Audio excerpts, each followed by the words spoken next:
hash. Welcome to Sensei Institute, mahali skills zangu ni pesa mkononi. At Sensei College, practical skills is the definition. Accredited by the government and founded on a Christian background, Sensei College offers all-rounded programs that are tailor-made to enhance your skills and give you the future you desire. We offer courses such as interior design, fashion and design, hairdressing and beauty, hospitality courses, trailer driving and defensive driving, building construction technology, CCTV, solar and electrical installation, photography and video production, electronic courses, vehicle electronics and mechanic courses, agricultural mechanics, ICT, and many more. To enroll in any of our campuses in Nairobi and Nakuru, all you need is your national ID card. Mapema ndo best. Take advantage of our monthly intake. Come to kusort na skills. Sensei College, my skills, my future.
A very good evening to you. Thank you very much for making time to watch KBC Channel 1. It is time for Prime Edition.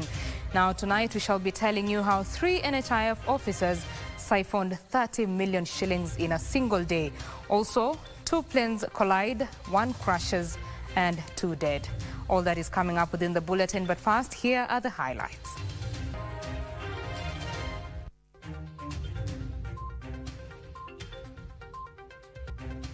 A real milk cow indeed.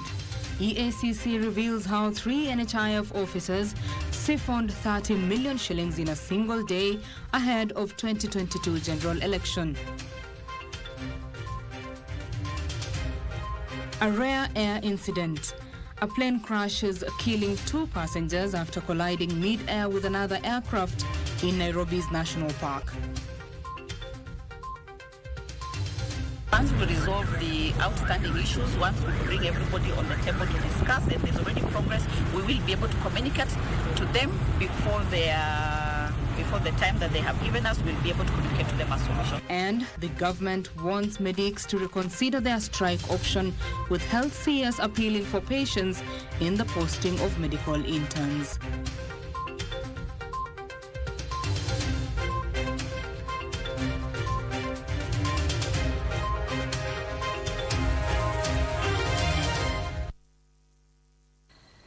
My name is Betty Kiptum and Susan Thuku is my colleague on the sign language interpretation. Now, the Ethics and Anti-Corruption Commission is pursuing 3 unnamed officers at the National Hospital Insurance Fund that carted away 30 million shillings during the height of the 2022 transition period. The 3, according to EACC, gained access to the fund's system and amended members' details to siphon the money. In a report submitted by EACC to the newly established Social Health Insurance Fund, the theft happened exactly 23 days before Kenyans went into the 2022 general election. The Ethics and Anti-Corruption Commission took 2 months to interrogate the National Hospital Insurance Fund systems following claims of loss of public funds. Some of the key findings of the systems review include weak framework for corruption prevention in the fund. The damning report by the anti-graft body revealed numerous third-party unauthorized access to the systems, leading to loss of public funds. For instance, barely weeks to the August 2022 polls, 3 unnamed staffers at NHIF irregularly amended members' details, occasioning a loss of 30 million shillings of taxpayers' monies. Management of third-party access to the system, aligning user access with the respective staff operational responsibilities, because these are some of the areas we identified and found weaknesses. The report further highlighted that between 2019 and 2023, 153 claims were rejected without explanations. The law provides that we will give them an opportunity to go to be employed by social health authority. However, there is going to be a vetting process to ensure that only those officers who are clean, who are not corrupt, who have not been found in any corrupt practices are the ones who are going to employ in the new social health authority. The people who may have been in that previous system who are found to be suspects of corruption deals, those people will still be pursued in their individual capacities, irrespective of whether they are left out of the new authority or they join the new authority. Further, the detailed investigation report has exposed the systemic malpractices in contracting for various packages for the healthcare providers that were not defined. Investigations revealed that the sampled healthcare provider's application took 18 to 50 months to receive approval to provide healthcare services under the fund. The figure you've been given is 20 to 50 months. Now that was also inducing corruption, making sure that if you have a facility, you want to bribe the officers so that you can be on panel. Public healthcare providers were not assessed for recontracting, while some operated without valid contracts due to delays in processing their requests. According to the report, instances of approvals for payments of claims for procedures not actually undertaken were very common in Buruburu and Meru branches. I want to assure you that the systems, procedures that the Social Health Authority is going to develop is going to ensure that the funds, the public funds or the beneficiary funds are taken care of. But we have always maintained that the only way to be able to deter fraud is to ensure that people don't benefit from it in the first place. So we have to be able to enhance our fraud detection systems and fraud prevention systems. It remains to be seen if the new Social Health Insurance Fund will be able to implement all the recommendations made by EACC in the coming days, given that they're supposed to take full operation by July this year. Abdiaziz Hashim from the NHIF headquarters, Nairobi. Now, President William Ruto has hailed the East African community as the destination for investment, pillar and epicenter for the continental peace, security and trade. The president, while addressing the East African Legislative Assembly in Nairobi, also asked member states to fully implement the political federation, the fourth pillar of the East African integration that allows the EAC community to establish a regional force for enhancing peace. President Ruto has also revealed that the East African community member states have consulted to sponsor one candidate for the position of the African Union Commission chairperson. At the Parliament buildings in Nairobi, President William Ruto inspected a guard of honor before making his maiden address to the third session of the 5th East African Legislative Assembly. President Ruto hailing the East African community as a magnet for investment.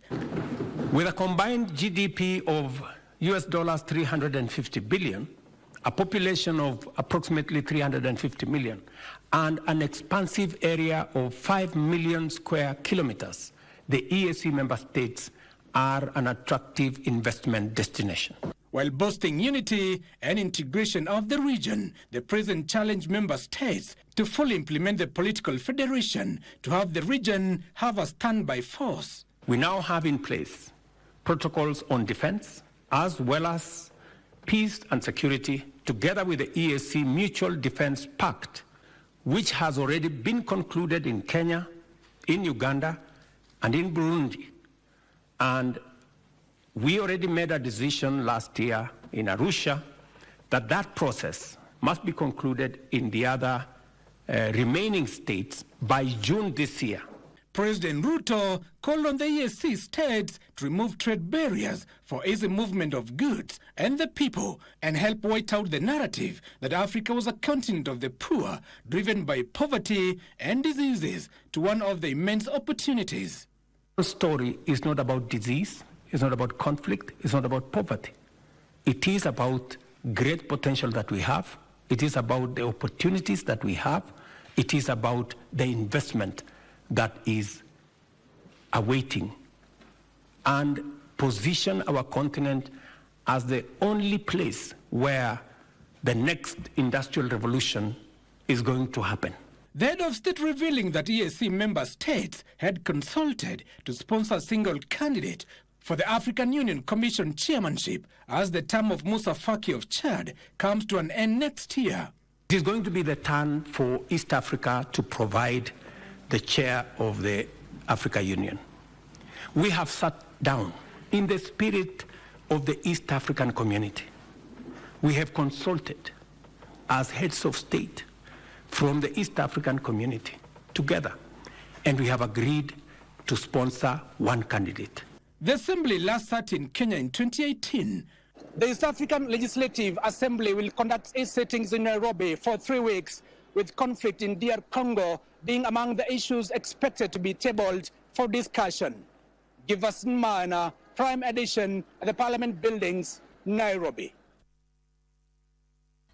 2 people died Tuesday after a mid-air collision which involved a Cessna aircraft belonging to 99's flying school and a Dash 8 plane belonging to Safari Link Aviation Limited. 44 people escaped unharmed in the mid-morning accident. As Joseph Wahungu reports, police in collaboration with the Kenya Civil Aviation Authority have commenced investigations into the incident.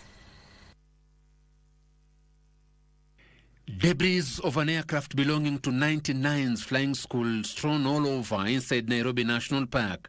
This was the aftermath of a mid-air collision involving the plane and an aircraft belonging to Safari Link Aviation Limited.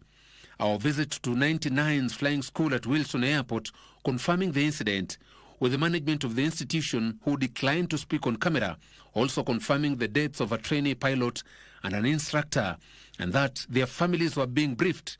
In a statement, Safari Link Aviation Limited stated that its Diani-bound plane with 39 passengers and 5 crew on board was forced to turn back to Wilson Airport after experiencing a loud bang shortly after takeoff at 9:45 a.m. The statement further confirmed that the plane landed safely with no casualties reported.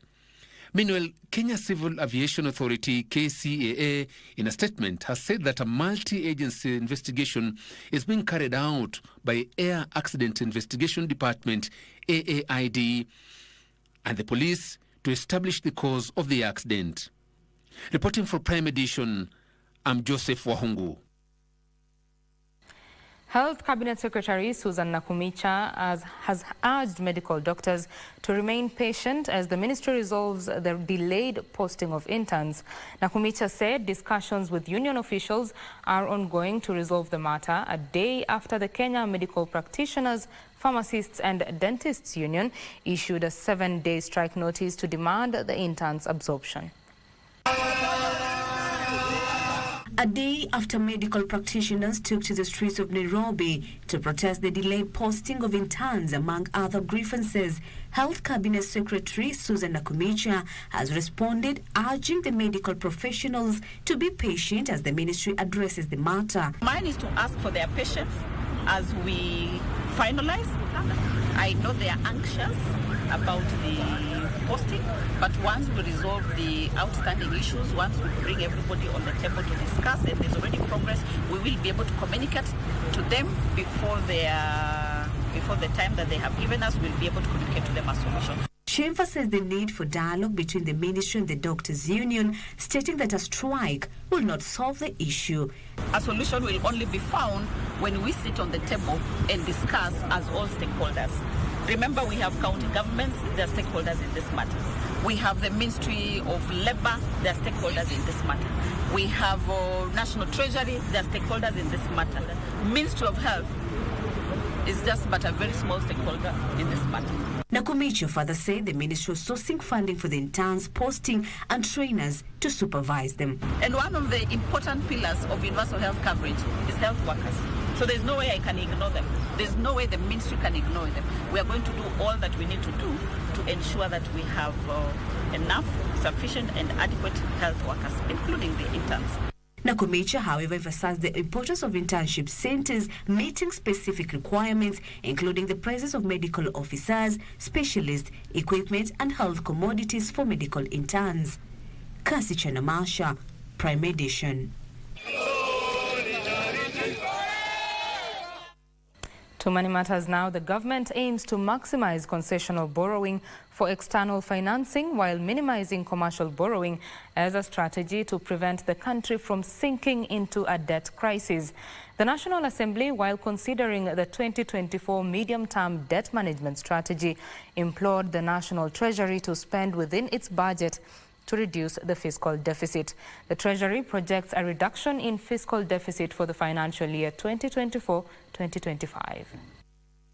With the public debt stock standing at a historical high of 11.2 trillion shillings, members of the National Assembly debated the debt management strategy proposed by the National Treasury, while MPs allied to the government lauded the projected reduction in fiscal deficit for the financial year 2024-2025.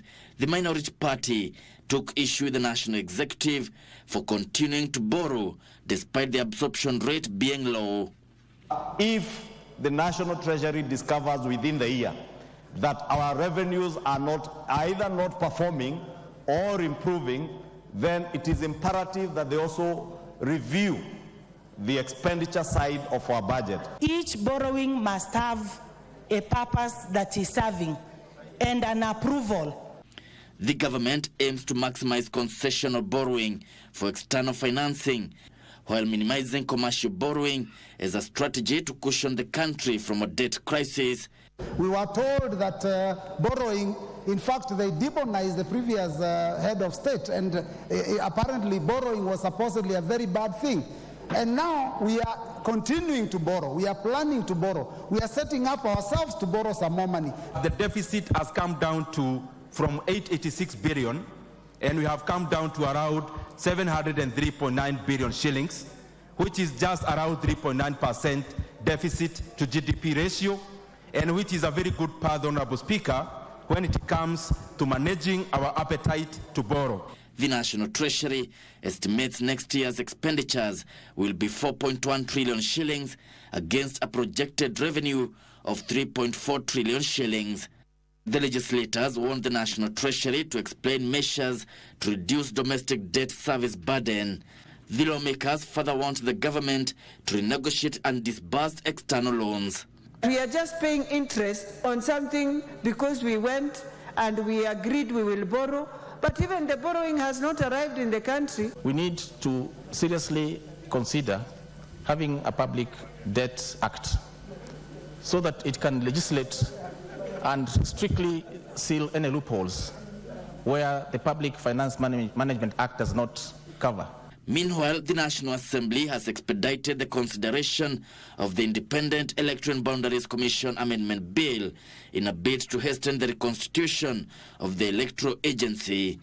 Debate on the bill is set to commence Wednesday, following the reduction in the publication period of the proposed law. Gishuki Washira, Prime Edition. Now, the head of public service, Felix Koskei, has raised the red flag over runaway graft, nepotism and employment of unqualified and inexperienced staff by county governments. Speaking during the ongoing Intergovernmental Relations Symposium in Naivasha, Nakuru County, that is in Nakuru County, Koskei said employment of incompetent individuals has led to increased cases of corruption, wastage of public resources and low absorption of development funds in the devolved units. The second day of the Intergovernmental Relations Symposium in Naivasha, Nakuru County It is here that Head of Public Service Felix Koskei put county governments on the spot over failure to deal decisively with the dragon of corruption. Corruption is too much. It is becoming unbearable. Koskei noted that graft was ravaging counties, leading to poor service delivery. He alleged that fake contractors with the support of county officers were seeking payments for works done by the national government. Roads that are repaired by national government, county governments comes to be. The Chief of Staff also decried cases of nepotism, noting that the majority of counties employed workers from the same community. You can even secure some few, about 30% critical positions, and then you put people who are experienced. And the county will run, absorption will be okay, issues of wastage will not be there, corruption will go down because they know what to do and how to do it. Speaking at the same forum, Devolution Principal Secretary Teresia Mbaika called for collaboration between the national and county governments in resolving disputes. One of the studies by World Bank and the findings is that we had a weak intergovernmental relations, and through the State Department of Devolution and other stakeholders, we have worked on a program with the bank, World Bank, whereby some of these issues are going to be addressed. The Intergovernmental Relations Technical Committee, IGRTC, is currently working on the final report on the transfer of all devolved functions in line with the Constitution. When we transfer functions and we transfer resources, we would expect that the ministries, departments and agencies involved will need to reorganize themselves. And at the same time, the county governments should also see that as an opportunity also to review their structures, their establishment, their staffing levels, also as a basis for also reviewing their competencies. Timothy Kipnusu for Prime Edition. Now, Azimio la Umoja One Kenya coalition has cautioned the government that it will not be blinded by the endorsement of Raila Odinga for the African Union Commission chairperson. The coalition says despite the goodwill, it remains alive to the issues bedeviling the country, such as the high cost of living and high taxation that need to be addressed. The coalition has in the meantime called on the president to rein in on those hell-bent on derailing the full implementation of the National Dialogue Committee report. The meeting also strongly welcomed the efforts of our country, Kenya, to back Honorable Odinga.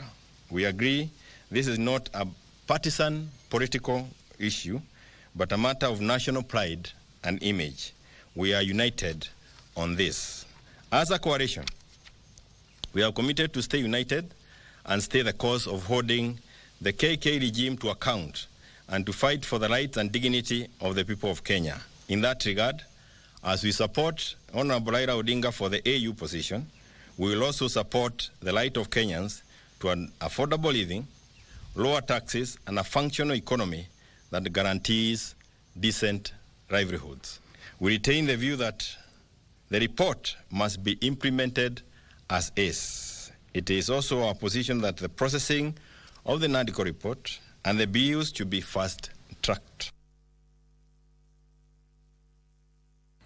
We now take our first break here on Prime Edition. When we come back, more news, including our weekly segment, Military Tales. Do stay with us.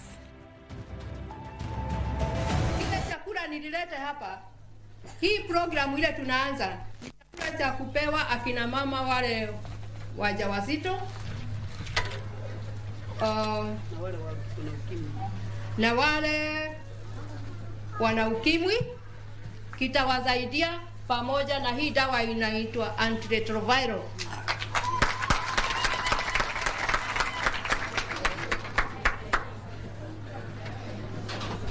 Hii tumeleta hapo ni samples kidogo tu. Daktari huko inichaji wa hospitali hiyo, hii ndiye atagawa. Na ni yeye ana ujuzi wa kujua ni nani anahitaji. Kikikaribia kwisha, anatuambia tunaleta kingine. Ni programu ya maisha.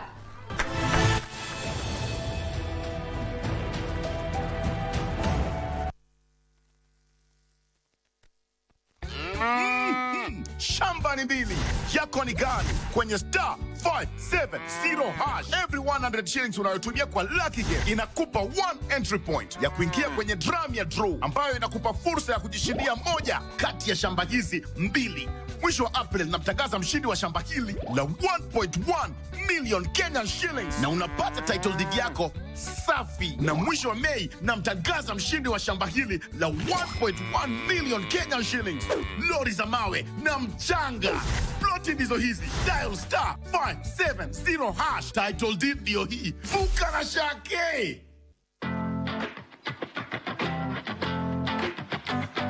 Welcome to Sensei Institute. Mahali skills zangu ni pesa mkononi. At Sensei College, practical skills is the definition. Accredited by the government and founded on a Christian background, Sensei College offers all-rounded programs that are tailor-made to enhance your skills and give you the future you desire. We offer courses such as interior design, fashion and design, hairdressing and beauty, hospitality courses, trailer driving and defensive driving, building construction technology, CCTV, solar and electrical installation, photography and video production, electronic courses, vehicle electronics and mechanic courses, agricultural mechanics, ICT, and many more. To enroll in any of our campuses in Nairobi and Nakuru, all you need is your national ID card. Mapema ndo best. Take advantage of our monthly intake. Come to kusort na skills. Sensei College, my skills, my future. I really mean what I said. You're beautiful. Okay, Fabiola, what's the matter? And since I know my daughter very well, I know that she wouldn't forgive anyone if she were betrayed. Is that the reason why she's mad? Alonso, I hate you. I hate you. I hate you. Tell Fabiola I love her. And I'm not going to give up. Whatever you say, Malena. Let me just warn you about one thing. You take extra care not to double-cross me.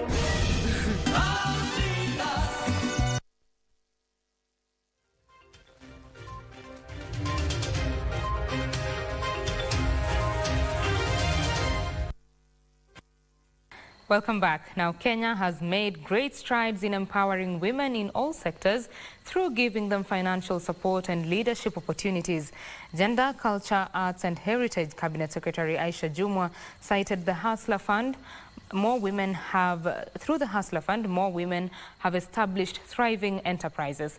The Cabinet Secretary has in the meantime called for concerted efforts to curb the increasing cases of gender-based violence in the country. As the country gears up for the International Women's Day celebrations this Friday, Gender and Culture Cabinet Secretary Aisha Jumwa says that although the 2/3 gender representation is yet to be achieved across various sectors, Kenya has made numerous strides. Mheshimiwa Waziri wa Sanaa, Turathi, Jinsia, Aisha Katana Juma yuko ndani ya studio. Speaking exclusively to KBC, the Cabinet Secretary noted the increasing number of women in leadership in both the executive and elective positions. Wale viongozi wa vyama vya kisiasa waangalie sana masuala ya kina mama na pia waige mfano wa Mheshimiwa Rais kwa sababu yeye amejitoa na akasema kina mama wapewe nafasi ili wakaweze kujidhihirisha kwamba pia wana uwezo na kweli wanajidhihirisha. Ukiangalia yale matukio ambao magavana wetu wanafanya wale kina mama hivi sasa kwa kweli ni ya kutia nguvu. Jumwa noting the vital role the Hustler and the Women Enterprise Funds have played in empowering women economically. Tunatengeneza sheria ya women economic empowerment kuhakikisha ya kwamba sisi kina mama hatuweki katika daraja ndogo tu ati pesa za kidogo kidogo za biashara hapa na pale. Hapana, tunataka kusonga. Hiyo sheria inataka tuifungue kabisa, wawe kina mama wana uwezo. Pengine wanapokopa mabilioni, hata sisi tukope mabilioni, tupewe hiyo nafasi na vigezo vikaweze kushuka kiasi. Kwa hivyo hiyo policy inakuja hivi karibuni, na pengine by June mwaka huu. In order to curb the increase in cases of gender-based violence, the Cabinet Secretary underscored the need to engage all stakeholders, including the public, in order to come up with a long-lasting solution. Ingawaje pia hii inahitaji watu wenyewe pia kuwa na self-discipline. Kwa sababu utaona ya kwamba mengi yanafanyika kwa sababu ya watu tu kusema wanakuwa lured kwa sababu ya kutaka sijui pesa na nini.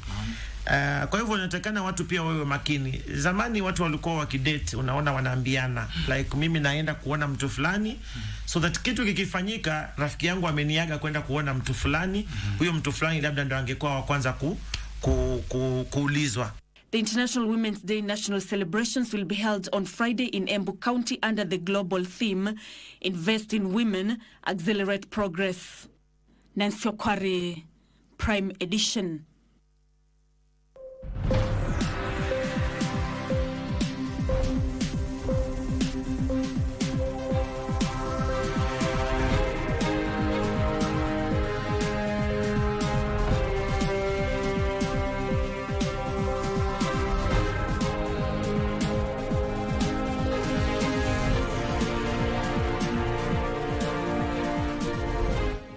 Now, in the world of business, more Kenyans are opting to use mobile banking for banking services as opposed to visiting banking halls. This is according to the latest banking satisfactory survey by the Kenya Bankers Association that attributes this to increased digitization that has also seen access to banking services for those with special needs increase to 93%. Digital banking has become increasingly important in the banking industry as more Kenyans prefer mobile banking. Online banking is the second most preferred channel at 24.6%, a slight uptick compared to the 23.3% preference in 2022. On the other hand, card payments preference stood at 7.1%, while agency banking preference among customers stood at 6.9%, with cash deposit machines the least preferred channel. This trend continues to be driven by high digital adoption among the banking population, supported by easy-to-use and reliable banking services available on the market and a growing level of mobile and internet penetration.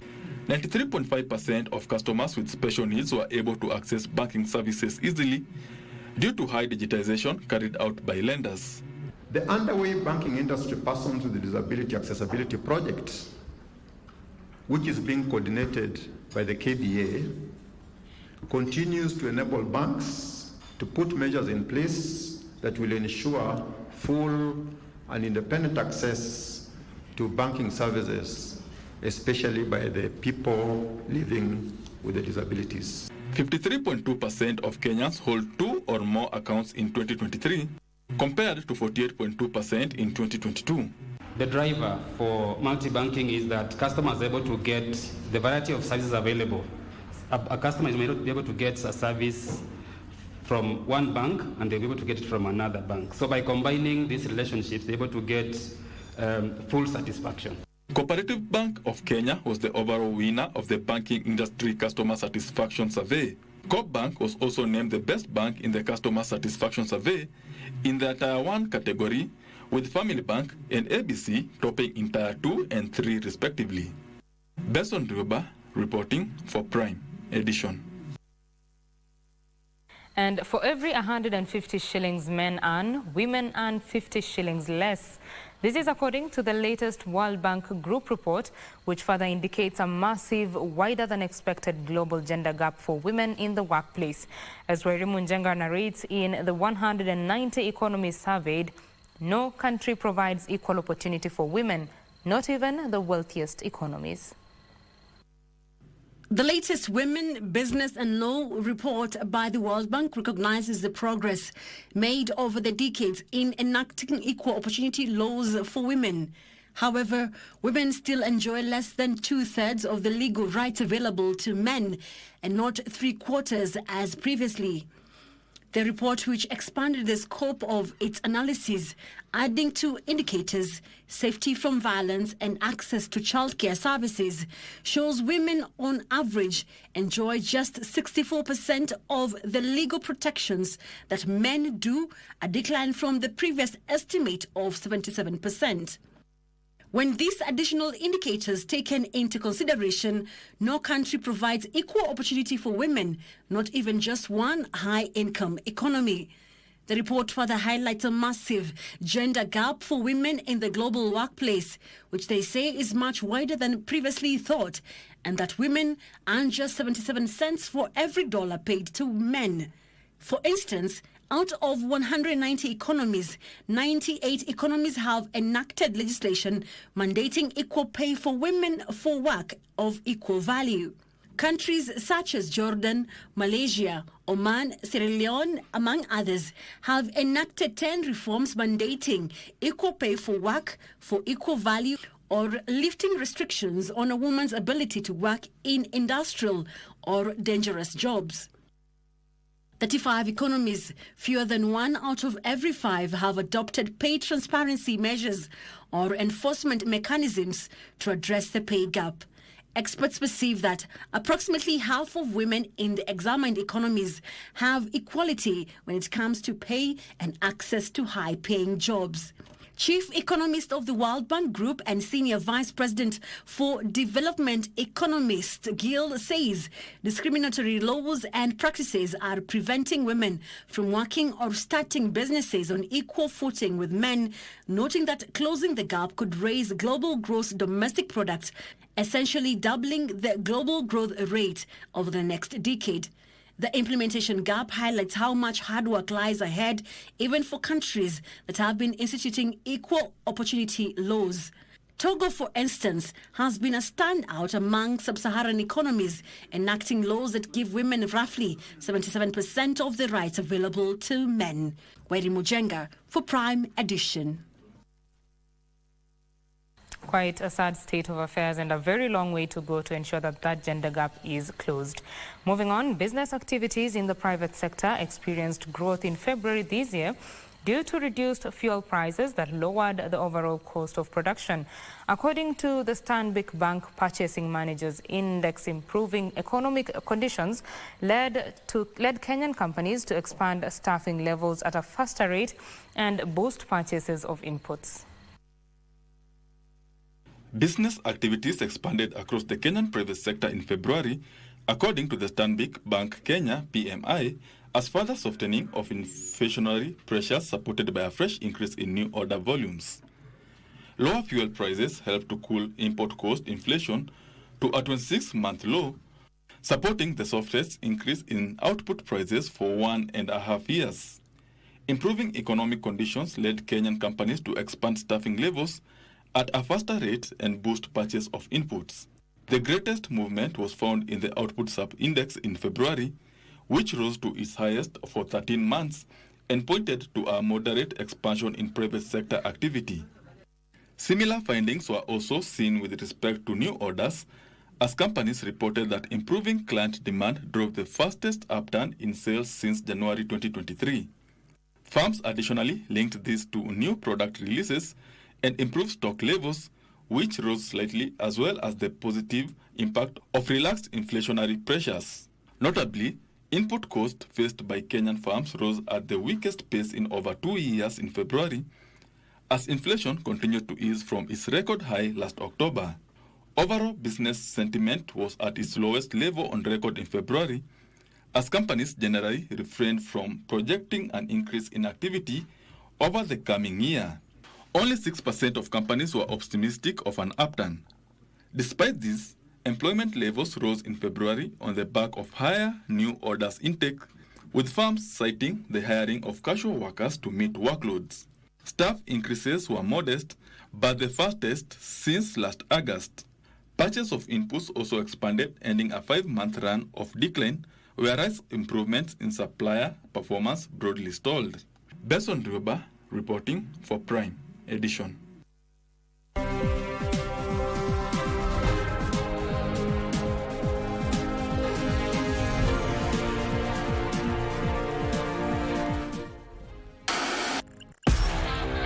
KBC Channel 1.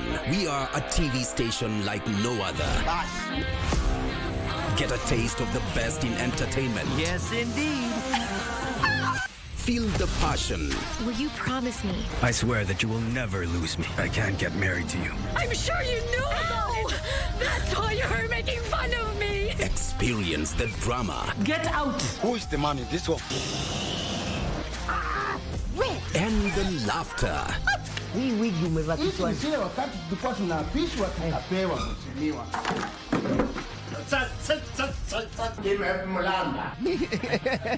Move to the beat.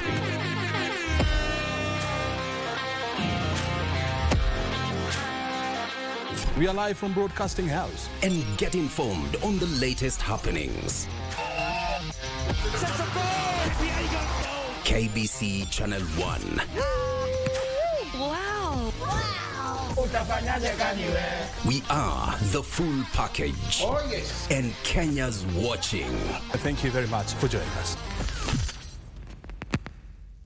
Haya, sisi ya kungoja kwenye star 570 hash kuna ploti na ni up to 1.1 million Kenyan shillings with a genuine title deed na inakungoja star 570 hash bukana shake.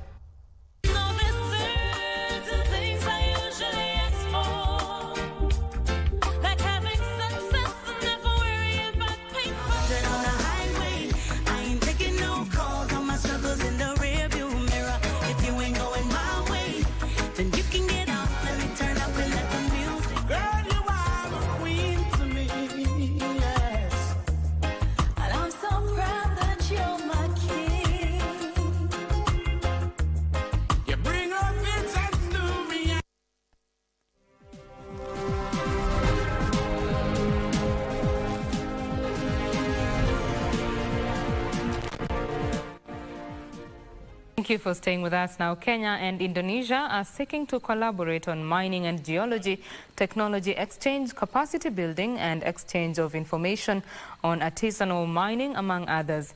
Mining Cabinet Secretary Salim Mvurya says the Memorandum of Understanding will also see the upgrading of minerals testing and sampling laboratories that are not up to standard. He says his ministry has floated bids to upgrade Madini House in Nairobi and establish 8 new laboratories. And in geology, we are looking at the entire area of mapping and ground truthing and how we can share experiences and technology so that then we can benefit from the experiences in Indonesia. The other area that we are collaborating is on capacity building, and especially looking at how we can develop relevant policies, regulations, and laws that can enable the inspiration of the mining sector and grow our economy. So, as a ministry, we have already committed that artisanal mining will continue. However, we will register the artisanal miners into cooperative societies. Again, Indonesia is really have a commitment to do some work together with Kenyan government in order to accelerate the development of industry, mining industry in both countries. Now, budget shortfalls are threatening the rollout of government digitization agenda. The Ministry of Information, Communication and the Digital Economy says it's facing an 8 billion shillings budget hole, which is hampering expansion of the digital infrastructure and construction of digital hubs across the country. The ministry further says it has digitized 15,000 from 391 public services. In the last 7 years, the government has been on an aggressive campaign in a bid to digitize public services. So far, more than 15,000 services have been moved to the digital space, with the government targeting to move 5,000 more services this year. The process of establishing what we call digitalization fund, we have a whole sector working group which was set up to look at what needs to be transformed in our sector. And this is one of the things also they are looking at it. We are looking whether to expand the existing fund or establish a new fund. However, the digitization and digitalization process is facing a slow start due to lack of funds. According to ICT Principal Secretary John Tanui, the government is working with development agencies to fill the gaping funding hole. The PS further says plans to roll out an additional 100,000 kilometers of fiber cable, which will see over 74,000 government institutions, including schools, connected to the internet. Been able to work with a number of donor community to access funding from global partners to ensure that these projects are able to be implemented. Parliamentary Committee Chair John Kiaria says low funding was affecting the digitization plans, with calls to review budgetary allocation.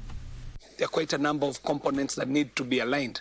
Key among them is the targets that have been met, have been set, the performance indicators that have been set, to look at them against the resource that is available and the funding that is available.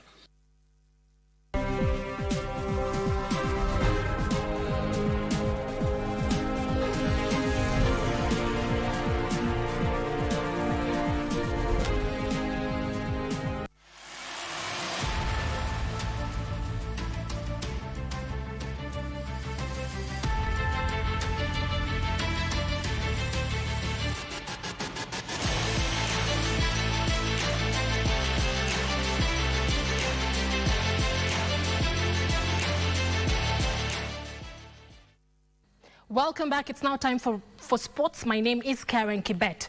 Sports Cabinet Secretary Ababu Namamba on Tuesday toured the Mohammed VI Football Complex in Rabat, Morocco.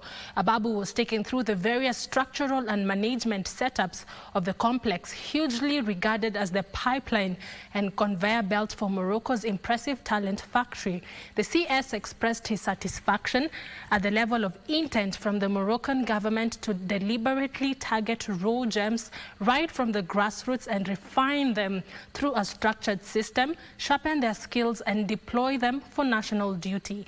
Mohammed VI Football Complex has a state-of-the-art football facility that includes training pitches, a gym, a fully fledged medical clinic, a sports data analysis system, as well as a top-range accommodation units for academy users.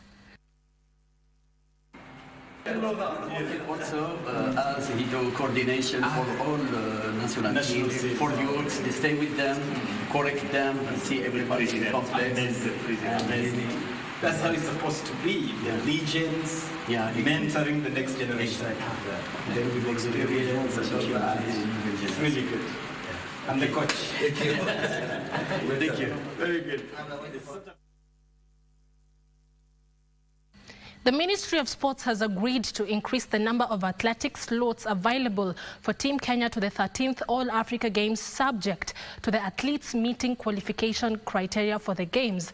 The latest development follows consultations between the Ministry of Sports and Athletics Kenya after a protest by athletes concerning the selection criteria. The African Games have already kicked off in Accra, Ghana, and will culminate on the 23rd of this month. The trials for the 2024 Ghana African Games finally kicked off at the Nyayo National Stadium after a protest by athletes concerning the selection criteria.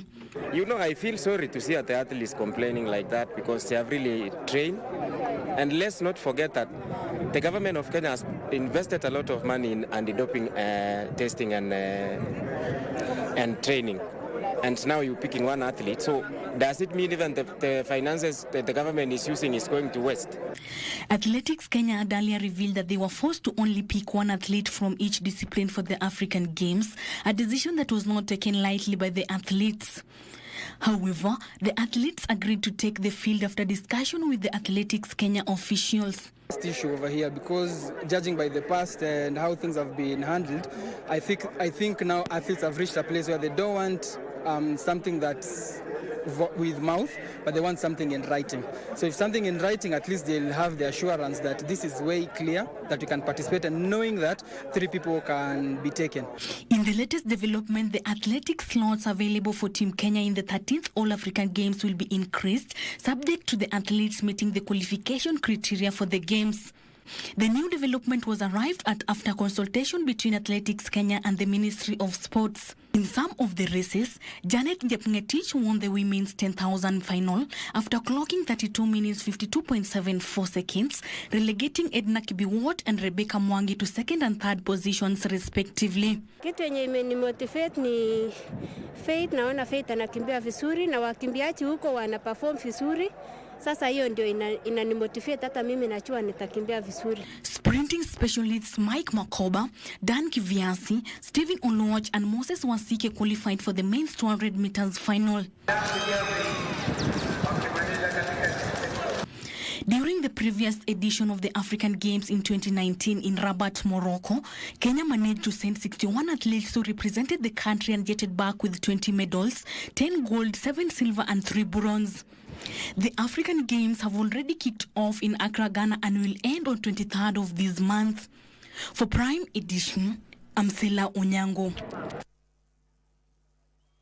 Thank you, Sela, for that report. Team Kenya to the just concluded 19th World Athletics Indoor Championship jetted back on Tuesday from Glasgow, Scotland. Athletics Kenya emphasized on the need for the government to increase slots for participants in the championships to increase their chances of winning medals in future editions, besides gaining experience.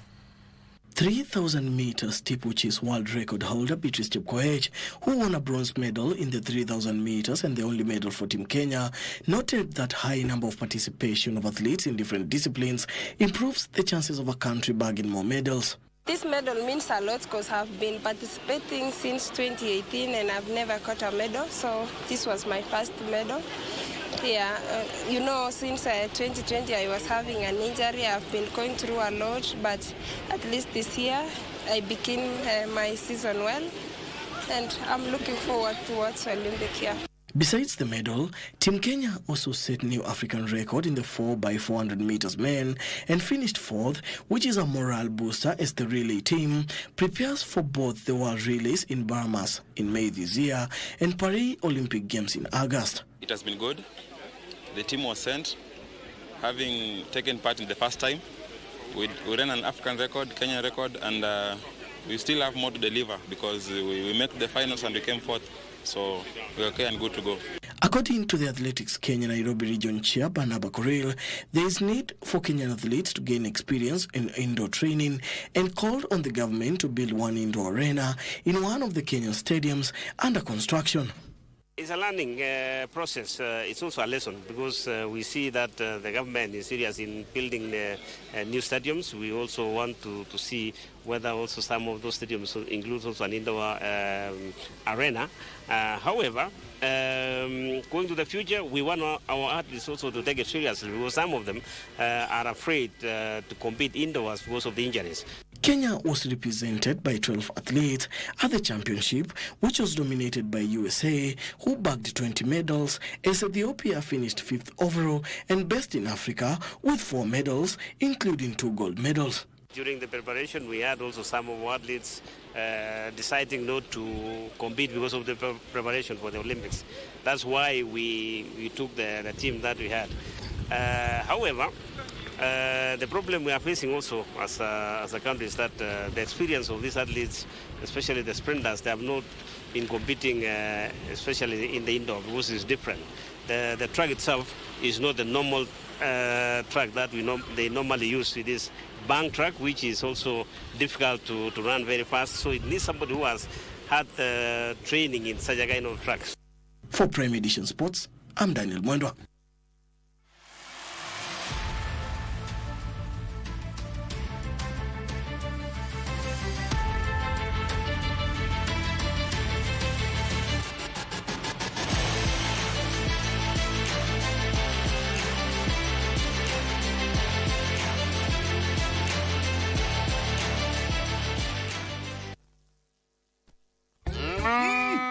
Shambani mbili, yako ni gani? Kwenye star 570 hash, every 100 shillings unayotumia kwa lucky game inakupa 1 entry point ya kuingia kwenye drum ya draw ambayo inakupa fursa ya kujishindia moja kati ya shamba hizi mbili.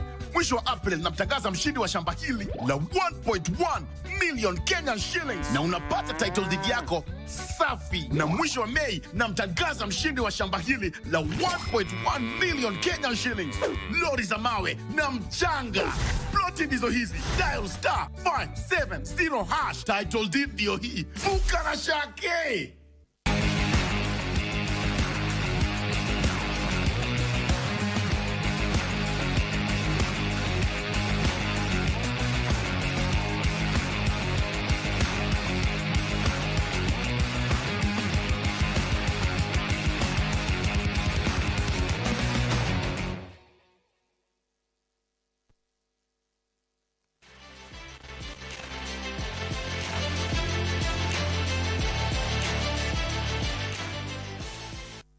Welcome back.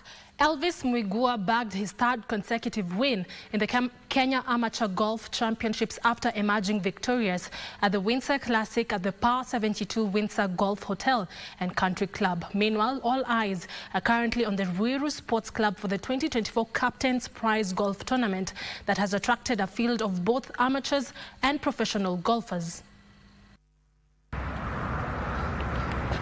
The Kiambu Golf Club player was on top of his game throughout the 3-day tournament, securing the title by a margin of 2 shots over his closest competitor, Michael Karanga.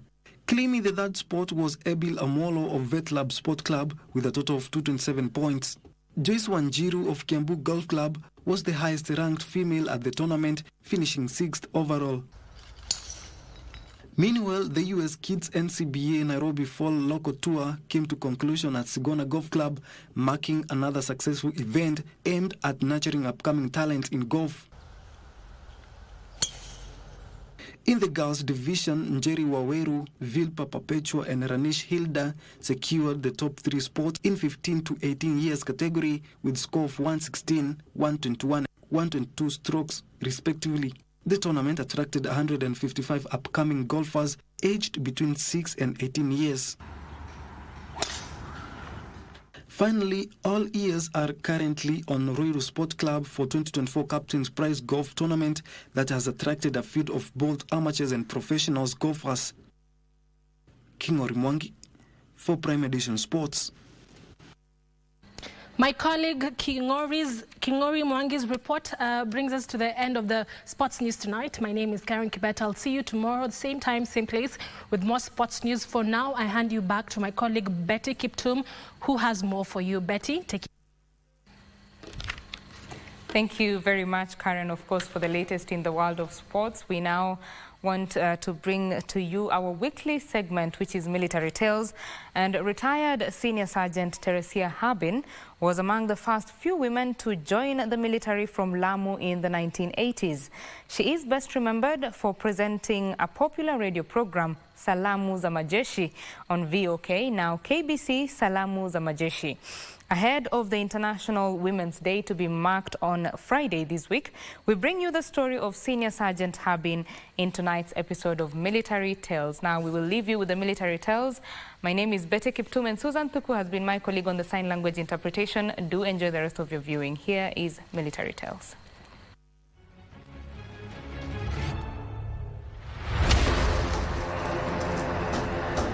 For this week's edition of Military Tales, we travel to Mombasa County to meet one of Kenya Defence Forces veteran, Teresia Harbin, who served in the Kenya Army and retired as a senior sergeant. Nimezaliwa sehemu ya Garsen, location ya Salama location, mwaka wa 62. Lakini mwaka wa 68 wazazi wakahama from Tana River wakaenda Lamu. Na hapo Lamu ndio niko mpaka saa hizi, na nilianzia skuli yangu ya primary Peketoni mwaka wa 72 wakati tulipohamia tu hapo.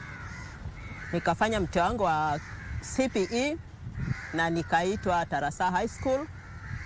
Nikaenda pale nikasoma miaka 2, halafu nikaingia jeshi mwaka wa 80. She was part of the first batch of women to join the military from Lamu, enrolling in the Kenya Army in 1980. Mwaka wa 80, 27 December ndo nimeripoti Lang'ata ambako ndio nimefanyia training yangu ya kurutu for 6 months. Halafu nikapelekwa Women Service Corps kama kikosi changu cha kwanza ambako wanawake wakati ule miaka hiyo walikuwa wakifanya kazi. Habin admits it was not a walk in the park, especially being a woman back then and from the coast. Kwa kusema kweli haikuwa kwa mawazo yangu kuingia jeshi. Lakini niliposikia December hiyo, it was during the holidays, niliposikia kwa wanajeshi wanakuja kuchukuliwa Lamu, mimi nikaenda. Ni ile hali tu ya kutaka kubuni mambo, nikaenda. Na tulikuwa wanawake 3 na bahati tukachukuliwa 2. Tuseme mimi naweza kusema nilikuwa mwanamke wa kwanza kuingia jeshi miaka ile kutoka Lamu County. She was attached to a women corps wing of the Lang'ata barracks. She also trained as a clerk in the military. As a female soldier in the 80s, she was able to navigate through challenges like his male counterparts. He recalls one frightening incident during training. Katika jeshi hakuna ugumu. Sababu kama mwenzako anaweza kuchimba shimo aingie ambao ulikuwa unaitwa handaki, nawe pia unachimba lazima uingie. Kama ni kitu ambacho kinaitwa route march, you have to walk. Kama ni kilomita 10 ambazo mwenzako ametembea na mko pamoja na umebeba mzigo na yeye amebeba mzigo, lazima na wewe utembee kama yeye. So tulipoenda kichakani kufundishwa jinsi ya kuchimba handaki, jinsi ya kuepa adui na kujisaidia, mahali nilipo roll kuamka hivi nikaamka kuna nyoka yuko pale na siwezi kuondoka. Asa ilikuwa ni pale nipige yowe nije nisaidiwe na instructor na hairuhusiwi. Hiyo ndio ilikuwa kitu ambacho kidogo kilinichanganya, lakini nashukuru Mungu hata ile nyoka haiko niuma na ile nyoka ikaja ikasaidiwa ikauawa pale na alikuwa nyoka mkubwa. In 1982, during the botched coup, her women corps unit was on standby to quell the violence that was within the city. Tukaambiwa tuamke haraka sana na tukaamka. Na nilipoamka kulikuwa na mabunduki mengi, kulikuwa na vita vinaendelea, lakini ilikuwa tuelewi ni nini. Tukaenda tukaambiwa tuvae uniform, tukaenda mahali panaitwa Parade Square hapo tu ndani. Tukaelezwa kuwa serikali imechukuliwa na majeshi na tutulie. Sisi kama Women Service Corps wale waliopindua hakuturuhusu tutoke pale ndani ya kambi. Tulikaa tu mahali tulipokuwa. So wale tuliokuwa nao wakubwa zetu wakatuambia tutulie tungoje kitakacho endelea. Later on in 1989, Teresia would be the first woman presenter of the famous Salamu za Majeshi radio program in the then VOK, now KBC, where she also rubbed shoulders with media veterans like Leonard Mambo Mbotela. 1989, jeshi waliona ni vizuri niende. Kulikuwa na mwenzangu ambaye alikuwa anafanya Salamu za Majeshi, alikuwa anaitwa Joseph na mzee Mwangemi, na wote walikuwa natoka jeshi na wakasema hii nafasi tabaki bila mtu. So wakanichukua na wakanambia niende. By then it was VOK. Nikaenda kufanya interview na alinifanyisha Leonard Mambo na nikapita. Na akasema hiyo sauti anaipenda. Kwa hivyo nikaandiwa over na nikapelekwa Kenya Institute of Mass Communication for 3 months. Paka wakati nilipokuja nikaondoka. She recalls back in the day the military did not send female soldiers on foreign peace missions, but that has now changed. Wakati ule tulipoingia jeshi hiyo miaka ya 80, kina mama walikuwa hawaendi nje. Sisi ilikuwa ni kukaa tu ndani. Ukishakumaliza training unatafutiwa course. Unaenda course fulani, unaenda unatachiwa katika units za jeshi unafanya kazi. Kwa hivyo wakati wangu nilikuwa niko pale miaka ile niliokaa mimi sikuweza kwenda nje. Teresia commends the military for engaging veterans in nation building. Her military background saw her secure after retirement job as a security supervisor in a number of 5-star hotels in the coast.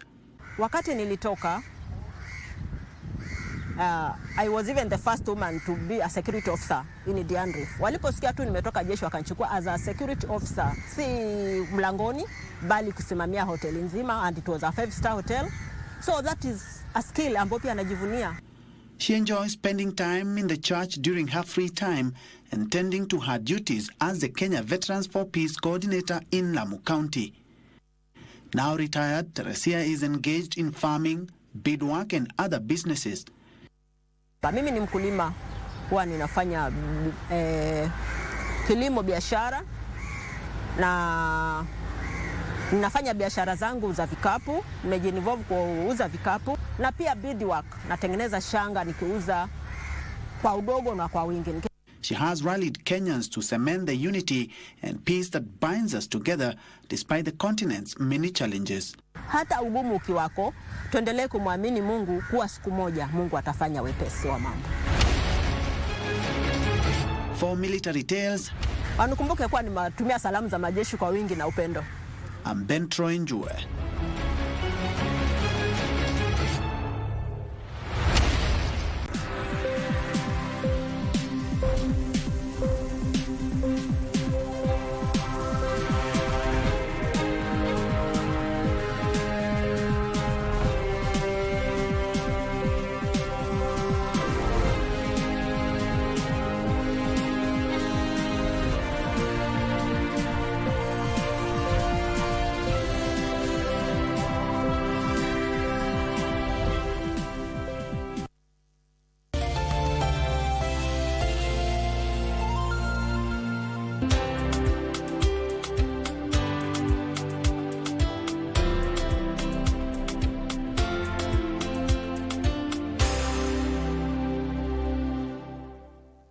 Ili kupata uchungu mtamu kama skiza tune yako, bonyeza *812 504 hash.